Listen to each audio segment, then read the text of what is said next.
Hey, everyone. Welcome to Locked On Lakers for Monday. Brian Kamenetsky, Andy Kamenetsky. The Lakers played without Anthony Davis on Sunday and won without Anthony Davis on Sunday. Can they keep doing it going forward? That's next. You are Locked On Lakers, your daily Los Angeles Lakers podcast. Part of the Locked On Podcast Network, your team every day.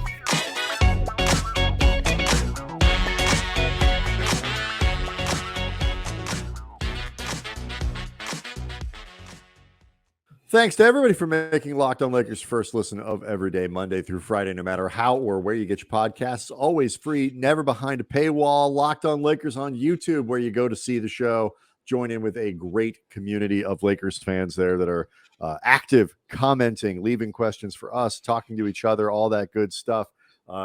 We do try to use the content from that channel on the stage, from that channel on the show. And want to let you know as well today that today's episode is brought to you by Prize Picks. First-time users can receive a 100% instant deposit match up to $100 with the promo code Locked On. That's prizepicks.com, promo code Locked On.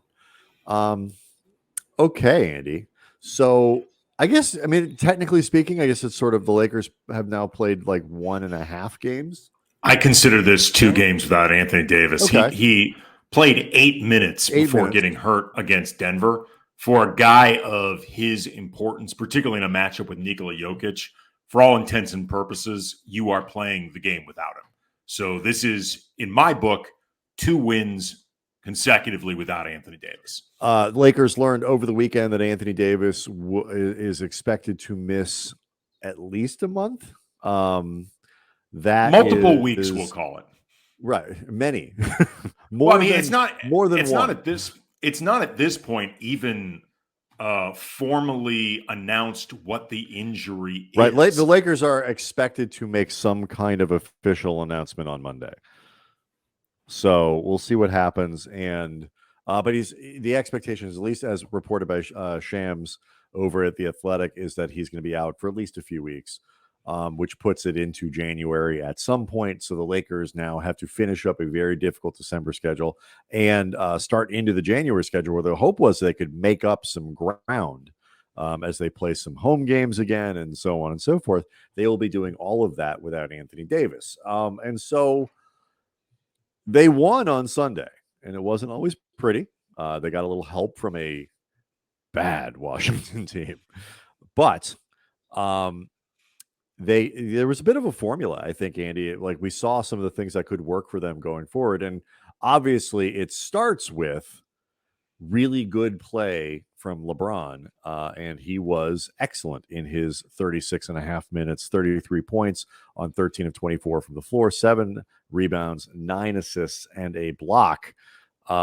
He played really well in big minutes with a pretty big load, and that is both good and distressing. Yeah, before we even get to the specifics of, LeBron and other guys, because there were a handful of guys that I thought really made nice contributions in this game. Oh, yeah, up and down. The final play for the Lakers, which ended up the game-winning basket, which LeBron was in the middle of, as you would expect. He ended up, after nearly turning the ball over, in a busted play, setting up Thomas Bryant for a wide open dunk. Again, credit the Wizards for being just pretty wretched on both sides of the ball, but they are god awful defensively. In a lot of ways, this felt apropos for what the Lakers are going to have to do over the course of however long you're going to be out without AD, which is they're going to have to scrap, they're going to have to be resourceful, and they're going to have to be a little lucky. Because against a team with an even competent defense, much less good, they probably don't get as easy a time with that last play. I'll tell you what, it wasn't the last play to me. Wasn't the one that was necessarily like that's not going to happen, because what they were doing is the Lakers. LeBron. I know where you're going with this. This was bad too. LeBron was holding the ball high on the floor, knowing a trap was coming, to then get the ball out. I think it was Lonnie Walker was flashing to the top of the key, and he was going to make the pass, and he just threw a bad pass, and LeBron acknowledged that. After that, it's just a scramble. To their credit, The Wizards were on the floor going after the ball. LeBron just got it and then threw a rocket. The dunk was really good from Thomas Bryant, who played a great game. We're going to have to talk about him because he's going to be a massive part of what the Lakers do going forward without Anthony Davis. That ball that he threw, Thomas Bryant, would have traveled through my hands, through my body, and the bloodied Spalding or whatever they play with now would have been like the 8th row. Because, I mean, oh my God, that had some heat on it. But to your point, Andy, the play that was terrible, that really indicates how bad Washington was, there was possession before where somehow the Wizards didn't guard LeBron and chose not to protect the rim either. And LeBron went from like half court to the rim for a dunk. That was hideous. And so that's where the Lakers, I think, got really lucky more than anything. And you're right. That formula, though, what you're talking about, you got to scrap, get on the floor, win 50-50 balls, be opportunistic, and like you said, a little bit lucky. They're going to have to be a little bit lucky, which is fair because they haven't been terribly lucky for the last couple years. But bringing it back to LeBron, you mentioned those stats, but I don't think you touched on a key one: 0 turnovers. And that is massive when you consider how much LeBron had to do in this game, had to have the ball in his hands. He got some playmaking help from Russell Westbrook, who struggled from the field, and some missed layups, missed threes. Stop me if you've heard this before, but he did have 8. He did have 8 assists, and Dennis Schroder, for that matter, had 7 assists. But at the end of the day, that ball is going to be in LeBron's hands a lot. Not just against the Wizards, but moving forward. 9 assists against 0 turnovers. That may be the most, if not impressive, the most significant part of LeBron's night. And to reinforce that, the Lakers only had 9 turnovers as a team. So they took very good care of the ball, which is a big part of the formula here. I think that they're going to need to do going forward. So, I mean, it starts with LeBron, and that raises the obvious question of like how much can you rely on LeBron? Because we got one shoe hit the ground, Andy, already. Anthony Davis out for, we'll call it a month until we get a little more clarity, but we'll call it a month. Now everybody's just looking at the sky waiting for the other one, and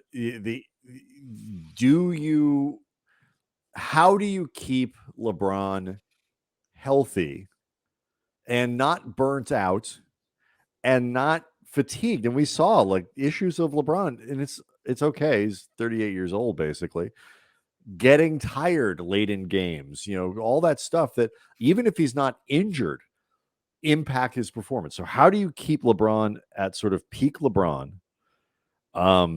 and healthy and playing at a time when his burden is going to go up and not down? That's the dilemma for the Lakers right now. It's going to start with everybody else finding ways to contribute, and we saw that during this game. Lonnie Walker was terrific, 21 points, 7 of 12 from the field, 2 of 4 from behind the arc, hit all 5 of his free throws. Thomas Bryant, 16 points, 10 rebounds, another really strong showing filling in for Anthony Davis. Dennis Schroder struggled from the field, but like I mentioned, had 7 assists. I thought he played a nice game. I thought he did too. He had 7 assists against just 1 turnover. Very, very active out there. There was a period where he hit, I think, if not consecutive threes, there was only 2, but pretty close to in succession, and they were part of a push that the Lakers really needed. Austin Reeves in this game getting the start because there was no Patrick Beverley. 12 points, 4 rebounds, 2 assists, a block, and a steal. And really important, he badly turned his ankle in this game. Like, it looked ugly. And he was out for a little bit, came back in, then left again, then came back in, finished the game, said afterwards that for the time being, he plans to play. His mama and his daddy, and Papa and Mama Hillbilly Kobe, they raised him to play through whatever you can. Really, if it ain't broken, you can play. Like, that was I'm paraphrasing, but just barely. If my ankle's not broken, I should be able to play through it. But, we've seen over the course of this season, they need Austin Reeves for connectivity. They need him for stability. He plays extremely well off LeBron. He typically is in the middle of these stretches when things are going well for the Lakers. So, Max Christie. All of the. I want to get it. I want to talk about Christie. I want to talk about Bryant. I want to talk about a lot of these guys, and also worth noting, Lonnie Walker also turned an ankle in this game. He finished the game. We'll see what happens for Monday. The Lakers turn around and play again on Monday night. They play tonight in Phoenix. Darvin Ham revealed nothing about what the lineup could look like, any of those things. You could argue this is a scheduled loss, and if that's the case, sit everyone, including Reeves, LeBron, whatever. And we'll see what they do. But the Lakers need to make a sacrifice to the foot and ankle gods. I don't know exactly what department that is inside El Segundo, inside the facility, but somebody get on that because they have ticked someone off. They did it wrong. The gods are angry and they need to fix it. So a lot more to cover, including conversation about Anthony Davis and really what are we doing here coming up next and basically throughout the week. Locked On Lakers brought to you by Prize Picks. And if you have not signed up yet for Prize Picks, you are missing out, Laker fans, on daily fantasy made easy. Prize Picks has the best NBA DFS prop game on the market. They offer more NBA props than any other DFS prop operator. All the superstar players, they offer bench players, and you just pick 2 to 5 players, predict whether they will notch more or less than their Prize Picks stats projections. And Prize Picks offers projections on pretty much every sport: NFL, women's college basketball, disc golf. That's how big the variety is. Use the award-winning app on both the App Store and Google Play. Entries can be made in 60 seconds or less. Safe, fast withdrawals. Download the PrizePicks app or go to prizepicks.com. Sign up, play daily fantasy sports, and first-time users can receive a 100% instant deposit match for up to $100 with the promo code Locked On. And don't forget to use the promo code Locked On to sign up for that instant match. Again, if you're not playing Prize Picks, you don't know what you're missing. Locked On Lakers also brought to you by Turo. This is the world's largest car sharing marketplace. And with Turo, you can book any car you want, wherever you want it, from a community of local hosts. So you browse a huge selection of vehicles for whatever occasion, whatever budget that you need. And this works across the US, the UK, Canada, and Andy, Australia. Yeah. You book a spacious SUV, maybe a minivan for the family, road trip, whatever it is. What if you want to just drive like a classic car around town for a day, or a luxury car for a special event, birthday, holiday, whatever it is? You can find affordable economy cars if you're on a budget, and something that may be a less affordable if you're not on a budget. And however you want to get from A to B, Turo's got you covered. You test drive that new electric vehicle you've always had your eye on, how it fits your everyday life, all that stuff.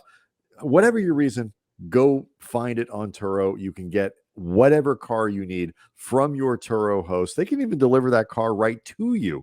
Oftentimes, every trip is backed by liability insurance. Terms, conditions, and exclusions apply. Forget boring rental cars and drive your car at Turo.com. So there were some sort of stylistic things that I think the Lakers were very effective with, Andy, in their win Sunday night against Washington, that they're going to need to carry forward. And obviously the sort of group contribution. But I do think Thomas Bryant is worth kind of talking about for just a second. In part, I think, is he kind of represents a little bit of both of those things. He was right in the middle of some decent three-point shooting. The Lakers are going to have to be able to make three-point shots to be able to spread the floor so that they can get into the paint and finish there, which is also something that Thomas Bryant did. And broadly speaking, it's been a bumpy ride for Damian Jones, who was, to his credit, effective, and is going to need to play better than he has. Let me tell you something.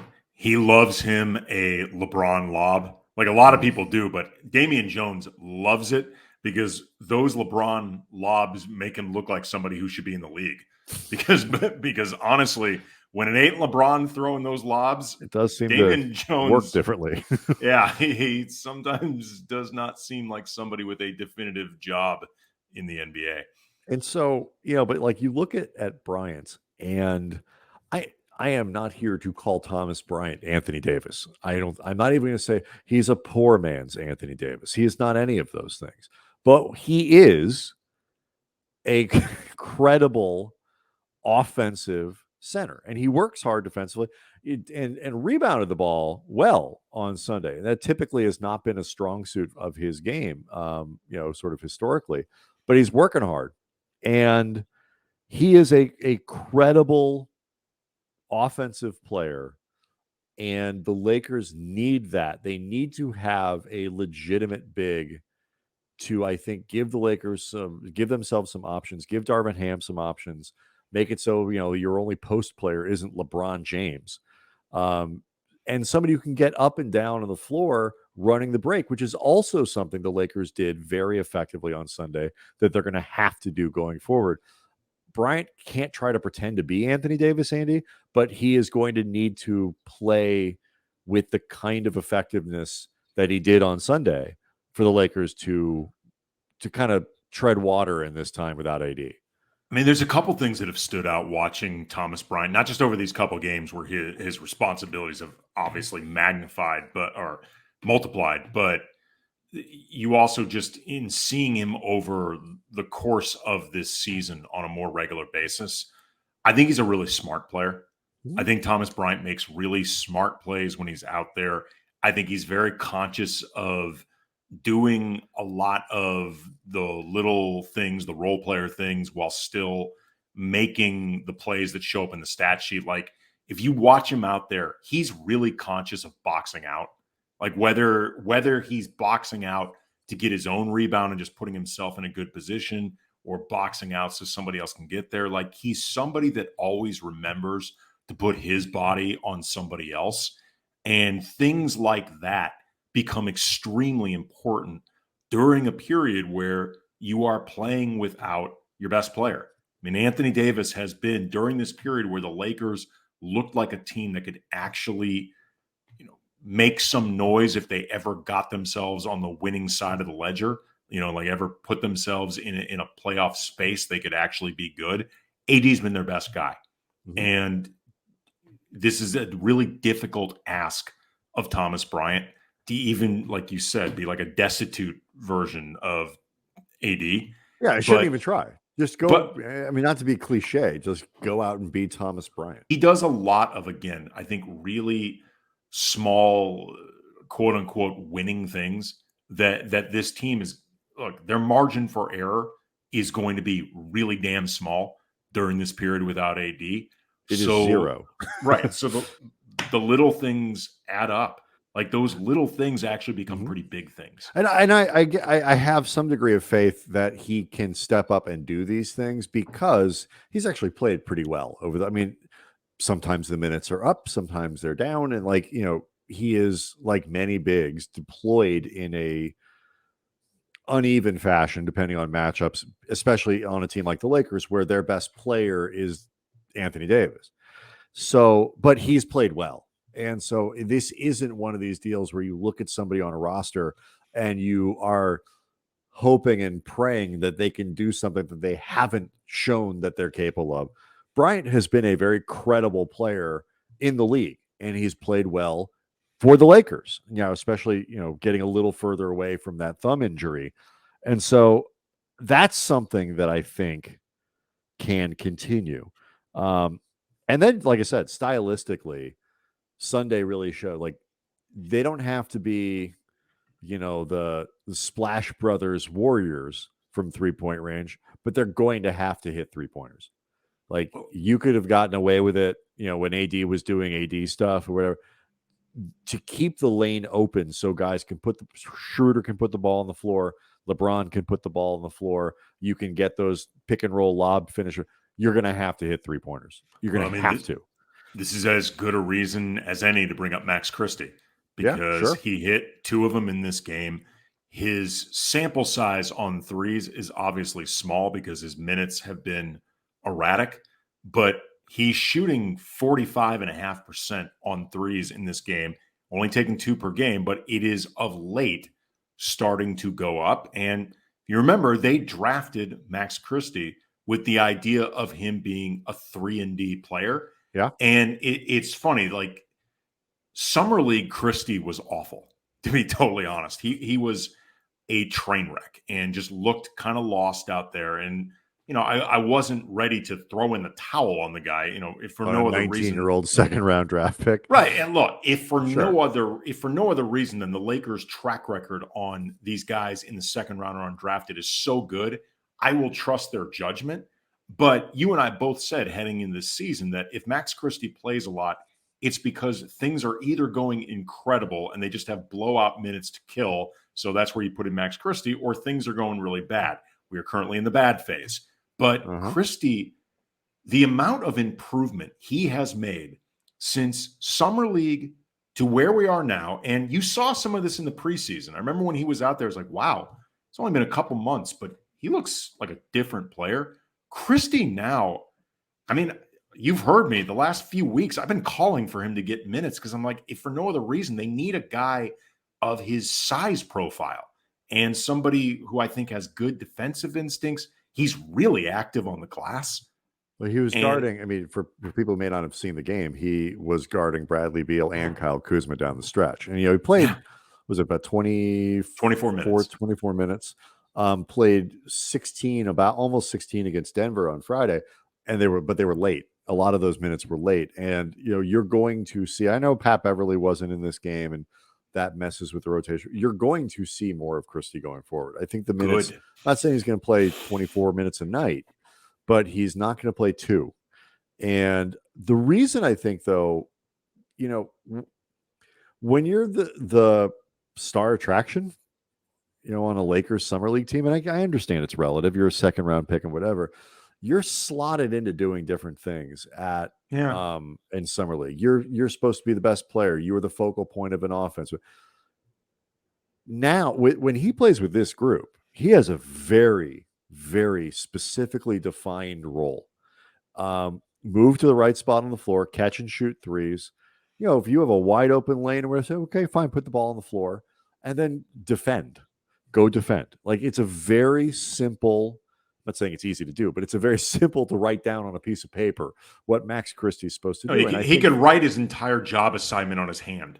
Yeah, and have plenty of real estate left over.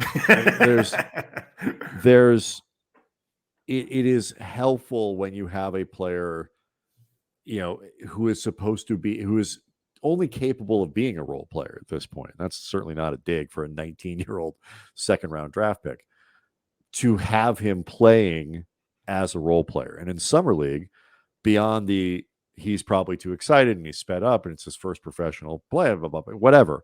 He's also not in the role that he was going to play in the big league, so to speak. And so I do think that helps. It's a really good observation, actually. Thank you. And I do think, I agree with you. He is going to play going forward. They need him to. So we need to talk a little bit about Anthony Davis. Not just like what they're going to do without him. Hopefully they can do more of what they did against Washington without him. But like, we were all kind of waiting for this, weren't we? Like, this was the thing that we were all worried about. So let's talk about it next.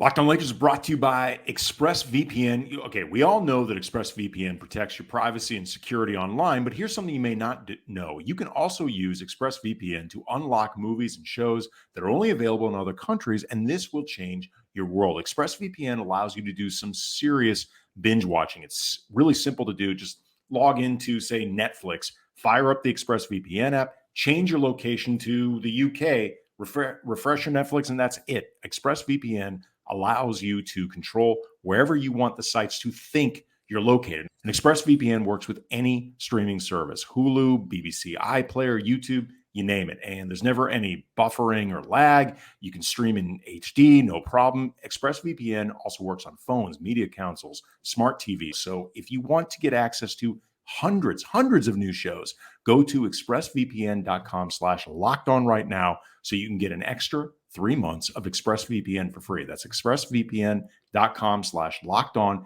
expressvpn.com/lockedon. Okay, so the Lakers head out on the road. It starts tomorrow. I'm sorry, Monday. We're recording on Sunday night. The road trip again starts Monday in Phoenix. We'll see what Ham wants to do, whether it's with LeBron, whether it's Austin Reeves. There is I realize every game matters, and you and I more than anybody have talked about like gotta win games that you're capable of. Back to back in Phoenix. Maybe call that a scheduled loss anyway. They got to keep guys healthy. And so after this one, they go to Sacramento on Wednesday. They have the Hornets on Friday at home, a very brief and weird home game. Then you're on the road again, basically until 2023. So they got to keep guys healthy. We'll see what they do. But Anthony Davis... Fans get whenever something like this comes up, fans get oddly I don't want to say some get really defensive and others just want to trash a guy. The Anthony Davis is clearly at this point not somebody. We'll talk throughout the week about what this means for the Lakers. How do you respond to this? Because the answer is not clear. But can we all agree that Anthony Davis is somebody that cannot be relied on to play more than 50 games in an NBA season at this point? If we're not agreeing, I don't know what we're arguing about. I maybe it'll happen. It could. We maybe get one in there. But there's no reasonable metric that you can point to in the last few seasons and say he is somebody that your team can rely on for 65 to 70 games in a year. It does not exist. Look, the healthiest he has been as a Laker was the championship season. And that was a season that, had a 3 to 4 month break because of the pandemic. Obviously terrible, but in terms of AD's maintenance throughout the course of the whole season, granted it happened what would be late in the season, but it still was a break. It also was coming off a season where his last year in New Orleans, AD missed 20-something games or was sat out, held out, sat himself out, however you want to put it. 20-something games in 2019, like the last part of that season, which led up to the That's All Folks t-shirt. He missed a lot of games heading into a season that had a big break in it before going to the playoffs. So that was a really specific, unusual set of circumstances where AD was his absolute healthiest. Also, I think safe to say, working his damnedest because he had something to prove. Mm-hmm. And I'm not saying that these other seasons AD hasn't been motivated, wanting to show, but that particular season, dude had a big spotlight on him. It's also really important to point out, saying Anthony Davis is injury prone, which he clearly is not saying that he is soft. It's not saying that he is mentally fragile. It's not saying that he doesn't want it bad enough. It's not saying anything like that. It's not saying he doesn't put the work in to try to keep his body healthy. It is not a character indictment of Anthony Davis to say that he is injury prone.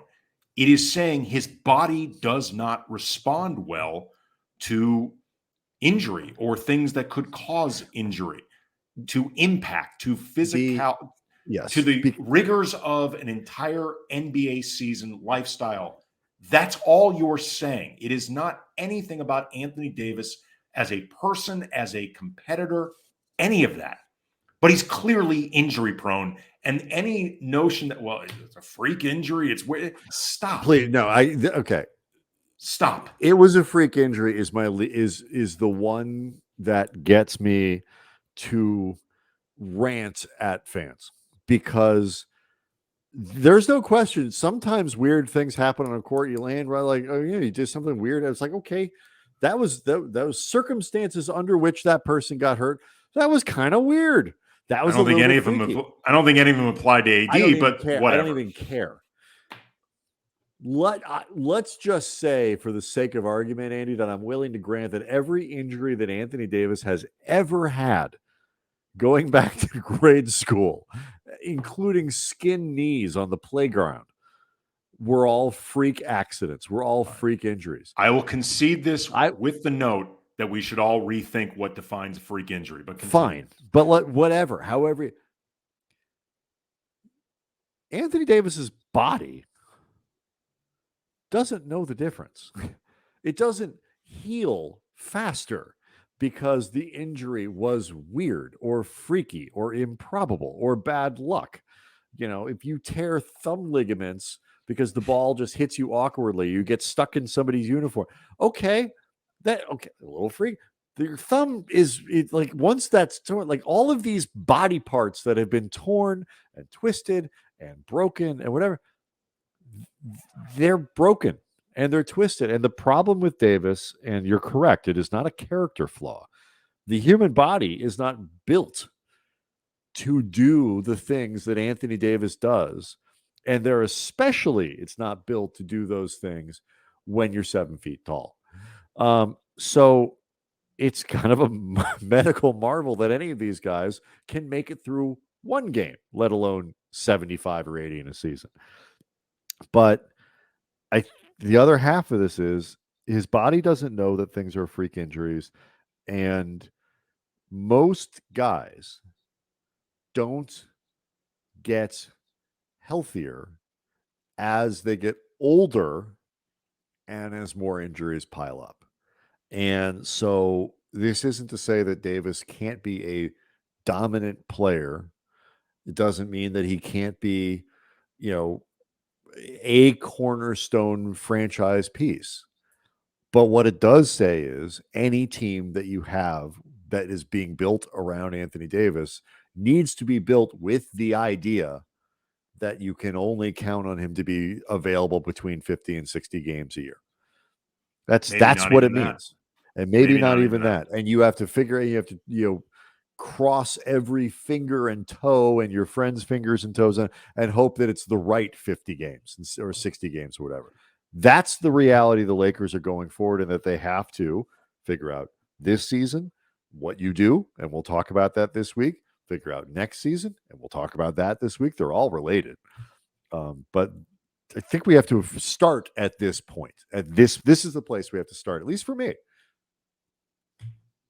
Well, it also, bringing this full circle, gets back to the whole idea of the burden on LeBron. It's one thing to account for a superstar player that you basically price in injury because it feels like the times where he is available will more than make up for that absence. And like you said, you hope that the timing of these injuries work out in your favor, because AD, even at his relative worst as a Laker, is still a really good player. And the version that we saw of him this year is an MVP candidate. And if the Lakers were, the Clippers, who, Lakers fans like to talk, well, the Clippers have Kawhi. The Clippers are 18, after Sunday's games, at least going into Monday, 18-14. So are they as good as everybody would hope? Like, if you're a Clipper fan or the Clippers organization? No, they are not. But they're also, tied for the second most wins in the Western Conference. Yeah, and also, too, they have more wiggle room. They do have more wiggle room, but let's be honest. At the end of the day, if Kawhi Leonard and Paul George, but especially Kawhi, cannot be reliably, they're not going anywhere on the court, they ain't going anywhere. Period. But if the Lakers were 18-14 and AD had this absence for a month, the context would be completely different. You'd look at it and say, this sucks, but they can manage through that. And they got a little bit of a cushion. They're okay. They're, but they're not. They're 3 games under 500 going into Phoenix, and with a good chance to go back to 4. So, but it becomes, what I was going to say though, is it becomes even more complicated by the fact that your second best player, or one, equal, for however you want to put this, is LeBron. And he's the guy that you really want to be protecting his minutes and the toll on his body under any circumstances, because he's age 38, 20 years in the league with 1 billion miles on the odometer. Like, he's the guy that you would be looking to protect, even if AD was totally healthy and you had the most bitchin' supporting cast ever. Like, you would be looking to do this anyway. Right. So that is therein lies the rub. And it is the argument for making a trade, and it is the argument against making a trade. So plenty to talk about as we move forward. Look, the Lakers, this getting back to 500 thing is a project. It is one we have talked about that way. It is not going to be a straight line if it happens. And this doesn't necessarily change that. It just changes a little bit of maybe the time horizon that the Lakers are sort of trying to work their way back. They got a difficult road trip. You hope you're in the same situation when it's over as when it began. None of that stuff necessarily changes. It just gets a lot harder. Locked On Lakers on YouTube is where you go to see the show, to see our faces and what we look like when we say stuff. Getting near 10,000 subscribers. So really appreciate the support there. We'll see what happens in Phoenix on Monday, how the Lakers handle this game, and of course, be here afterwards to tell you all about it. And we'll see everybody on Tuesday.